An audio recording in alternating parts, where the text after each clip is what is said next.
इस वक्त प्रधानमंत्री नरेंद्र मोदी ब्रह्म कुमारी के मुख्यालय आबू धाबी माफ कीजिएगा माउंट आबू में कार्यक्रम को संबोधित कर रहे हैं। इस कार्यक्रम को आज़ादी के अमृत महोत्सव के उपलक्ष्य में आयोजित किया गया है। सीधे चलते हैं आपको और ले चलते हैं आपको उस कार्यक्रम में, लेकिन उससे पहले आपको दिखाते हैं कि राजस्थान के मुख्यमंत्री अशोक गहलोत ने देश में तनाव को लेकर क्या कहा है।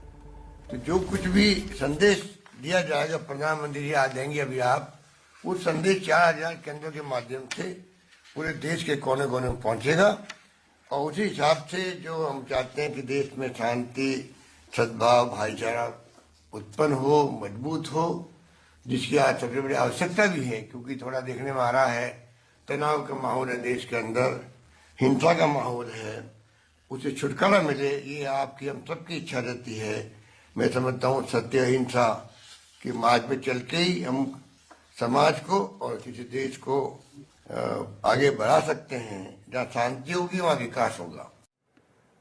तो राजस्थान के मुख्यमंत्री अशोक गहलोत कह रहे हैं देश में तनाव का माहौल है और उस तनाव के माहौल से मुक्ति मिलनी चाहिए। कहाँ है तनाव का माहौल, ये एक बड़ा सवाल है। इस कार्यक्रम में प्रधानमंत्री भी मौजूद थे, उन्हीं के सामने ये बात राजस्थान के मुख्यमंत्री अशोक गहलोत ने कही। देश के अंदर हिंसा का माहौल है, तनाव का माहौल है, ये कहना है राजस्थान के मुख्यमंत्री अशोक गहलोत का। ब्रह्म कुमारी के कार्यक्रम में अशोक गहलोत भी शामिल थे, जहां पर अशोक गहलोत राजस्थान के मुख्यमंत्री ने ये बात कही।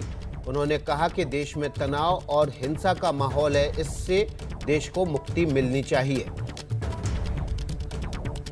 और सीधे ले चलते हैं आपको प्रधानमंत्री नरेंद्र मोदी इस समय इस कार्यक्रम को संबोधित। राजस्थान के गवर्नर श्री कलराज मिश्र जी, राजस्थान के मुख्यमंत्री श्रीमान अशोक गहलोत जी, गुजरात के मुख्यमंत्री श्री भूपेंद्र भाई पटेल जी, केंद्रीय मंत्रिमंडल में मेरे साथी श्री किशन रेड्डी जी, भूपेंद्र यादव जी, अर्जुन राम मेघवाल जी, पुरुषोत्तम रूपाला जी, श्री कैलाश चौधरी जी, राजस्थान विधानसभा में नेता प्रतिपक्ष श्री गुलाब चंद कटारिया जी,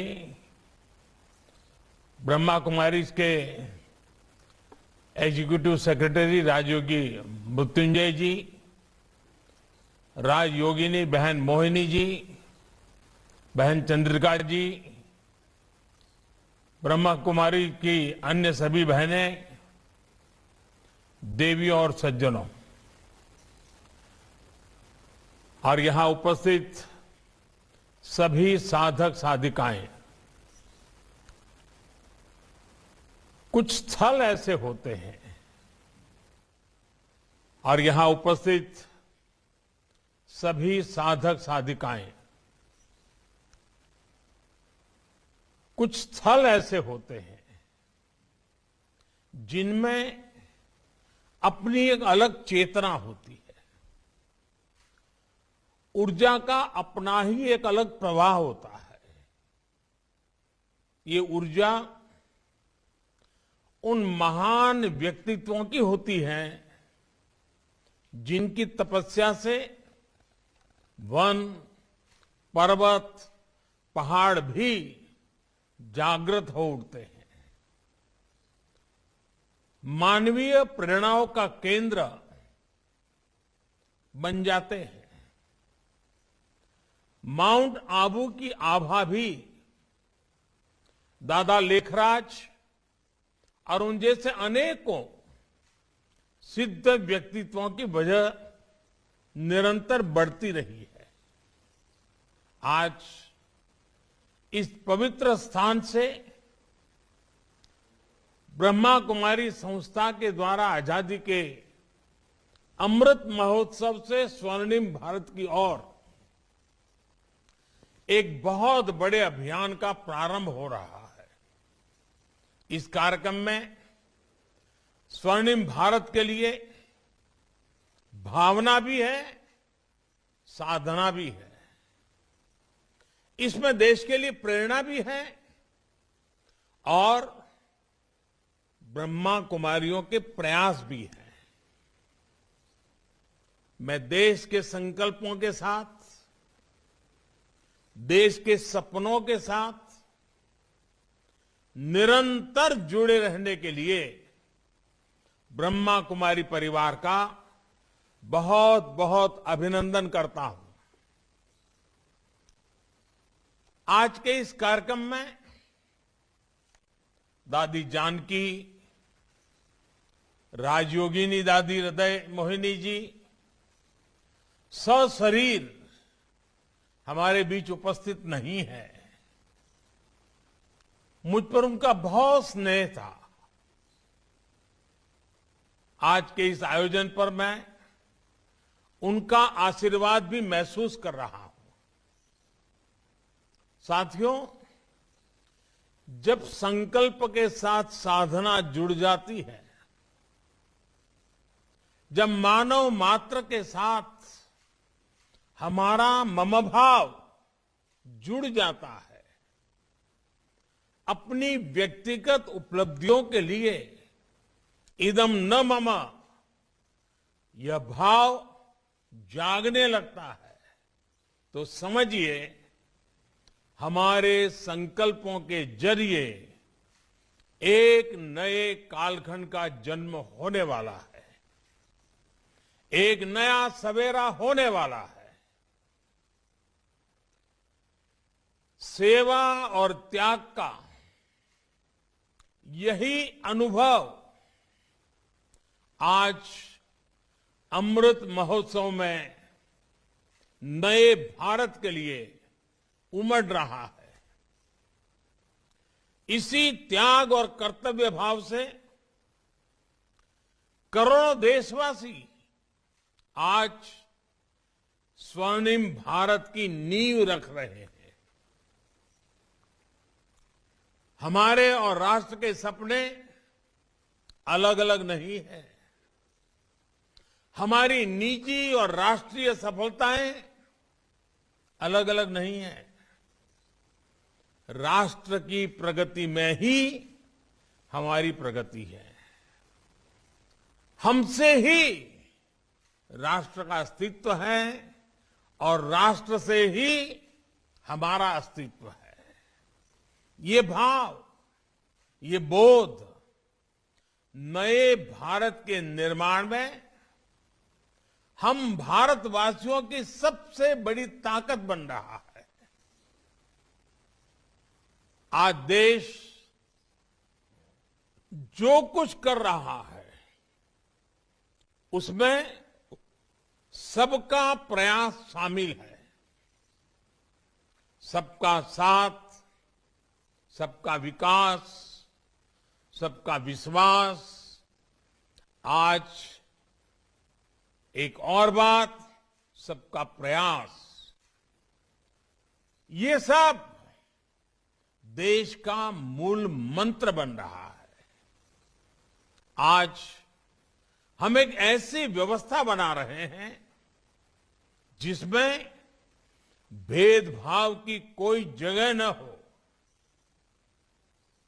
एक ऐसा समाज बना रहे हैं जो समानता और सामाजिक न्याय की बुनियाद पर मजबूती से खड़ा हो। हम एक ऐसे भारत को उभरते देख रहे हैं जिसकी सोच और अप्रोच नई है, जिसके निर्णय प्रगतिशील हैं। साथियों, भारत की सबसे बड़ी ताकत ये है कि कैसा भी समय आए, कितना भी अंधेरा छाए, भारत अपने मूल स्वभाव को बनाए रखता है। हमारा युगों युगों का इतिहास इस बात का साक्षी है। दुनिया जब अंधकार से दौर से और गहरे दौर में थी, महिलाओं को लेकर पुरानी सोच में जकड़ी थी, तब भारत मातृशक्ति की पूजा देवी के रूप में करता था। हमारे यहां गार्गी, मैत्रेयी, अनसुईया, अरुंधति और मदालसा जैसी विदुषियां समाज को ज्ञान देती थी। कठिनाइयों से भरे मध्यकाल में भी इस देश में पन्ना घाय और मीराबाई जैसी महान नारियां हुई। और अमृत महोत्सव में देश जिस स्वाधीनता संग्राम के इतिहास को याद कर रहा है, उसमें भी कितनी ही महिलाओं ने अपने बलिदान दिए हैं। कित्तूर की रानी चेन्नम्मा, मतंगिनी हाजरा, रानी लक्ष्मीबाई, वीरांगना झलकारी बाई, वहां से लेकर सामाजिक क्षेत्र में अहल्याबाई होलकर, सावित्रीबाई फुले, इन देवियों ने भारत की पहचान बनाए रखी। आज देश लाखों स्वाधीनता सेनानियों के साथ आजादी की लड़ाई में नारी शक्ति के इस योगदान को याद कर रहा है और उनके सपनों को पूरा करने का प्रयास कर रहा है। और इसलिए आज सैनिक स्कूलों में पढ़ने वाले का बेटियों का सपना पूरा हो रहा है। अब देश की कोई भी बेटी राष्ट्र रक्षा के लिए सेना में जाकर महत्वपूर्ण जिम्मेदारियां उठा सकती है। महिलाओं का जीवन और कैरियर दोनों एक साथ चले, इसके लिए मातृ अवकाश को बढ़ाने जैसे फैसले भी किए गए हैं। देश के लोकतंत्र में भी महिलाओं की भागीदारी बढ़ रही है। 2019 के चुनाव में हमने देखा कि किस तरह पुरुषों से ज्यादा महिलाओं ने मतदान किया। आज देश की सरकार में बड़ी बड़ी जिम्मेदारियां महिला मंत्री संभाल रही है और सबसे ज्यादा गर्व की बात है कि अब समाज इस बदलाव का नेतृत्व खुद कर रहा है। हाल के आंकड़ों से पता चला है कि बेटी बचाओ बेटी पढ़ाओ अभियान, इसकी सफलता से वर्षों बाद देश में स्त्री पुरुष का अनुपात भी बेहतर हुआ है। ये बदलाव इस बात का स्पष्ट संकेत है कि नया भारत कैसा होगा, कितना सामर्थ्यशाली होगा। साथियों, आप सभी जानते हैं कि हमारे ऋषियों ने उपनिषदों में तमसो मां ज्योतिर्गमय, मृत्युर्मा अमृतगमय, इसकी प्रार्थना की है। यानी हम अंधकार से प्रकाश की ओर बढ़ें, मृत्यु से परेशानियों से अमृत की ओर बढ़ें। अमृत और अमरत्व का रास्ता बिना ज्ञान के प्रकाशित नहीं होता। इसलिए अमृत काल के ये समय हमारे ज्ञान, शोध और इनोवेशन का समय है। हमें एक ऐसा भारत बनाना है जिसकी जड़ें प्राचीन परंपराओं और विरासत से जुड़ी होगी और जिसका विस्तार आधुनिकता के आकाश में अनंत तक होगा। हमें अपनी संस्कृति, अपनी सभ्यता, अपने संस्कारों को जीवंत रखना है। अपनी आध्यात्मिकता को, अपनी विविधता को संरक्षित और संवर्धित करना है और साथ ही टेक्नोलॉजी, इंफ्रास्ट्रक्चर, एजुकेशन, हेल्थ की संस्थाओं को निरंतर आधुनिक भी बनाना है। देश के इन प्रयासों में आप सभी की, ब्रह्मा कुमारी जैसी आध्यात्मिक संस्थाओं की बड़ी भूमिका है। मुझे खुशी है कि आप आध्यात्म के साथ साथ शिक्षा, स्वास्थ्य और कृषि जैसे कई क्षेत्रों में कई बड़े बड़े काम कर रहे हैं और आज जिस अभियान को आरंभ कर रहे हैं आप उसे ही आगे बढ़ा रहे हैं। अमृत महोत्सव के लिए आपने कई लक्ष्य भी तय किए हैं। आपके ये प्रयास देश को अवश्य एक नई ऊर्जा देंगे, नई शक्ति देंगे। आज देश किसानों को समृद्ध और आत्मनिर्भर बनाने के लिए ऑर्गेनिक फार्मिंग और नेचुरल फार्मिंग, प्राकृतिक खेती की दिशा में प्रयास कर रहा है। खान पान, आहार की शुद्धता को लेकर हमारी ब्रह्मा कुमारी बहनें समाज को लगातार जागरूक करती रही है। लेकिन गुणवत्तापूर्ण आहार के लिए गुणवत्तापूर्ण उत्पादन भी जरूरी है। इसलिए ब्रह्मा कुमारी नेचुरल फार्मिंग को प्रमोट करने के लिए, प्राकृतिक खेती को बढ़ावा देने के लिए एक बहुत बड़ी प्रेरणा बन सकती है। कुछ गांवों को प्रेरित करके ऐसे मॉडल खड़े किए जा सकते हैं। इसी तरह क्लीन एनर्जी के और पर्यावरण के क्षेत्र में भी दुनिया को भारत से बहुत अपेक्षाएं हैं। आज क्लीन एनर्जी के कई विकल्प विकसित हो रहे हैं।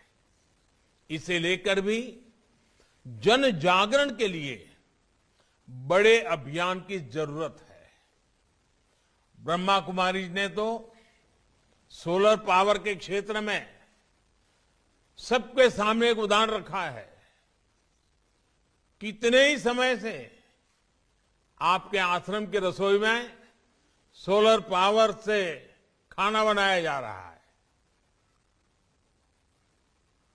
सोलर पावर का इस्तेमाल ज्यादा से ज्यादा लोग करें, इसमें भी आपका बहुत सहयोग हो सकता है। इसी तरह आप सभी आत्मनिर्भर भारत अभियान को भी गति दे सकते हैं। वोकल फॉर लोकल, स्थानीय उत्पादों को प्राथमिकता देकर इस अभियान में मदद हो सकती है। साथियों, अमृत काल का ये समय सोते हुए सपने देखने का नहीं, बल्कि जागृत होकर अपने संकल्प पूरे करने का है। आने वाले 25 साल परिश्रम की पराकाष्ठा, त्याग, तप, तपस्या के 25 वर्ष हैं। सैकड़ों वर्षों की गुलामी में हमारे समाज ने जो गंवाया है, ये 25 वर्ष का कालखंड उसे दोबारा प्राप्त करने का है। इसलिए आजादी के इस अमृत महोत्सव में हमारा ध्यान भविष्य पर ही केंद्रित होना चाहिए। साथियों, हमारे समाज में एक अद्भुत सामर्थ्य है। ये एक ऐसा समाज है जिसमें चिर पुरातन और नित्य नूतन व्यवस्था है। हालांकि इस बात से कोई इनकार नहीं कर सकता कि समय के साथ कुछ बुराइयां व्यक्ति में भी, समाज में भी और देश में भी प्रवेश कर जाती है। जो लोग जागृत रहते हुए इन बुराइयों को जान लेते हैं, वो इन बुराइयों से बचने में सफल हो जाते हैं। ऐसे लोग अपने जीवन में हर लक्ष्य प्राप्त कर पाते हैं। हमारे समाज की विशेषता है कि इसमें विशालता भी है, विविधता भी है और हजारों साल की यात्रा का अनुभव भी है। इसलिए हमारे समाज में बदलते हुए युग के साथ अपने आप को ढालने की एक अलग ही शक्ति है, एक इनहेरेंट स्ट्रेंथ है। हमारे समाज की सबसे बड़ी ताकत यह है कि समाज के भीतर से ही समय समय पर इसे सुधारने वाले पैदा होते हैं और वो समाज में व्याप्त बुराइयों पर कुठाराघात करते हैं।